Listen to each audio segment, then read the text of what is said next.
முதலமைச்சர் மு.க.ஸ்டாலின் வெளியிட்டுள்ள அறிக்கையில், மும்மொழிக் கொள்கை என்பது உண்மையில் ஹிந்தி பேசாத மாநிலங்களில் ஹிந்தியை விரிவுபடுத்தும் முயற்சியாகும் என்று தெரிவித்துள்ளார். கேந்திரிய வித்யாலயா பள்ளிகளில் தமிழை கட்டாயமாக்க முடியாத, தொடர்ச்சியாக போதிய தமிழாசிரியர்களை நியமிக்க தவறிய இதே ஒன்றிய அரசு, இந்திய மொழிகளை ஊக்குவிக்கிறோம் என்று மாநிலங்களுக்கு பாடம் எடுக்க நினைக்கிறது என்று தெரிவித்துள்ளார். இது பொறுப்புணர்வல்ல, கபட நாடகத்தின் உச்சம் என்றும் முதலமைச்சர் கண்டனம் தெரிவித்துள்ளார். ஆசிரியர்களின் எண்ணிக்கை, போதிய பயிற்சிக்கான திறன் மற்றும் உள்கட்டமைப்பு ஆகியவை குறித்த உண்மை கள நிலவரத்தை ஒன்றிய அரசு உணர்ந்திருக்கிறதா? இந்த செயல் திட்டத்தை அமல்படுத்த தகுதி வாய்ந்த ஆசிரியர்கள் எங்கே இருக்கிறார்கள்?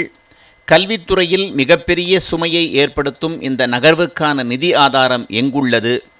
எவ்வித திட்டமிடலும் வளங்களும் பொறுப்பும் இல்லாத உள்நோக்கம் கொண்ட மற்றுமோர் திட்டமாகவே இது தோன்றுவதாகவும் முதலமைச்சர் விமர்சித்துள்ளார். இது மொழி குறித்த கேள்வி மட்டுமல்ல, நியாயம், கூட்டாட்சி மற்றும் சம வாய்ப்புகள் குறித்த கேள்விகளுமாகும். ஹிந்தி பேசும் மாணவர்களை கட்டமைப்பு ரீதியான சலுகைகளை அளித்து உயர்கல்வி மற்றும் வேலை வாய்ப்புகளில் அவர்களுக்கு ஆதாயம் ஏற்படுத்துவதோடு மாநிலங்களுக்கிடையே மேலும் ஏற்றத்தாழ்வுகளையே இது உண்டாக்கும் என்றும் கண்டனம் தெரிவித்துள்ளார். தமிழ்நாடு உள்ளிட்ட பல்வேறு மாநிலங்கள் தொடர்ச்சியாக எழுப்பிய நியாயமான, ஜனநாயகபூர்வமான கவலைகளை ஒதுக்கி தள்ளிவிட்டு ஹிந்தியை திணிப்பதில் ஒன்றிய அரசு மும்முரமாக இருப்பது தெரிகிறது.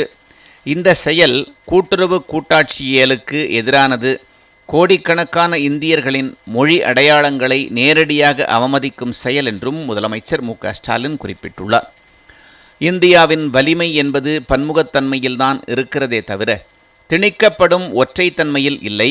இந்த சமநிலையை குலைக்கும் எத்தகைய முயற்சிகளும் தவறானவை மட்டுமல்ல, ஆபத்தானதுமாகும்.